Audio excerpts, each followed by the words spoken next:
खर्डा गावचे ग्रामदैवत श्री कानिफनाथ महाराज यांची यात्रा दिनांक 2 मार्च 2026 व 3 मार्च 2026 रोजी करण्यात आली आहे। या यात्रेच्या पार्श्वभूमीवर खर्डा पोलीस स्टेशन येथे शांतता समितीची बैठक आयोजित करण्यात आली। बैठकीस खर्डा गावातील तसेच परिसरातील नागरिकांनी मोठ्या संख्येने उपस्थित राहून सहकार्याची भावना व्यक्त केली। यावेळी खर्डा पोलीस स्टेशनचे सहाय्यक पोलीस निरीक्षक उज्ज्वल सिंग राजपूत यांनी ग्रामस्थांना मार्गदर्शन करत यात्रेच्या काळात शांतता व सुव्यवस्था राखण्याचे आवाहन केले। यात्रेदरम्यान कोणताही अनुचित प्रकार घडू नये, वादविवाद टाळावेत आणि सर्वांनी नियमांचे पालन करावे असे त्यांनी स्पष्ट केले। यात्रेत गोंधळ निर्माण करणाऱ्या किंवा कायदा मोडणाऱ्यांवर कठोर कायदेशीर कारवाई करण्यात येईल असा इशाराही त्यांनी दिला आहे।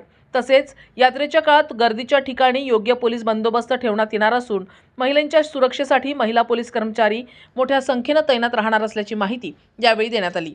या बैठकीत यात्रेबाबत रवी सुरवसे, वैजीनाथ पाटील, प्रकाश गोलेकर, संजय गोपाळ घरे, महालिंग कोरे, सुनील लोंढे व संतोष थोरात, दत्तराज पवार यांनी आपली मनोगत व्यक्त करून यात्रा शांततेत व उत्साहात पार पाडण्यासाठी सर्वांनी सहकार्य करावे असे आवाहन केले।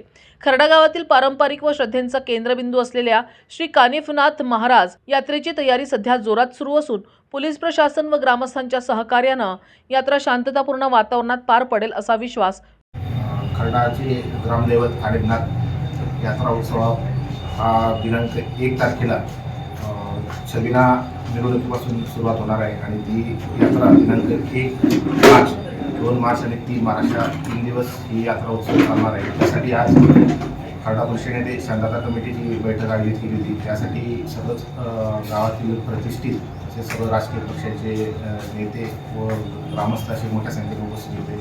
त्यांच्या अडीअडचणी आणि यापूर्वीचे त्यांच्या यात्रेसंदर्भातले अनुभव या संदर्भात सर्व विचारविनिमय होऊन त्यात असं ठरलं आहे की कुठल्याही बेकायदेशीर गोष्टी यात घडणार नाही, त्यासाठी पुरेसा पोलीस बंदोबस्त मोठ्या संख्येने देण्यात येणार आहे।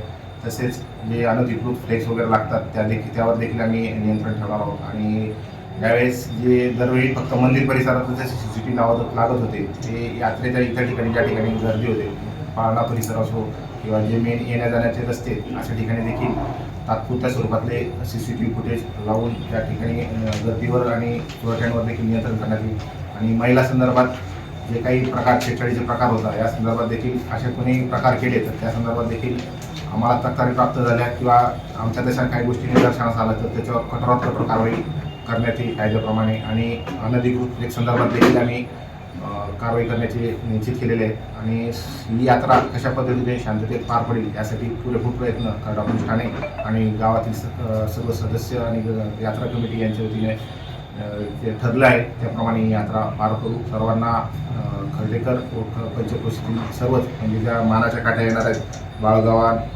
गीतेवाडी, खर्डा, वडगाव या ठिकाणून ज्या मानाच्या काठ्या येणार आहेत त्यांनी देखील या संदर्भात काळजी घ्यायची आहे। कुठेही अनुचित प्रकार घडणार नाही याची आम्ही खबरदारी घेऊ आणि ती नागरिकांनी घ्यावी अशी मी सर्वांना विनंती करतो आणि सर्वांना या यात्रेच्या शुभेच्छा देतो। जय हिंद, जय भारत व्यक्त करण्यात येत आहे। न्यूज एक्सप्रेससाठी धनसिंग साळुंखे, खर्डा।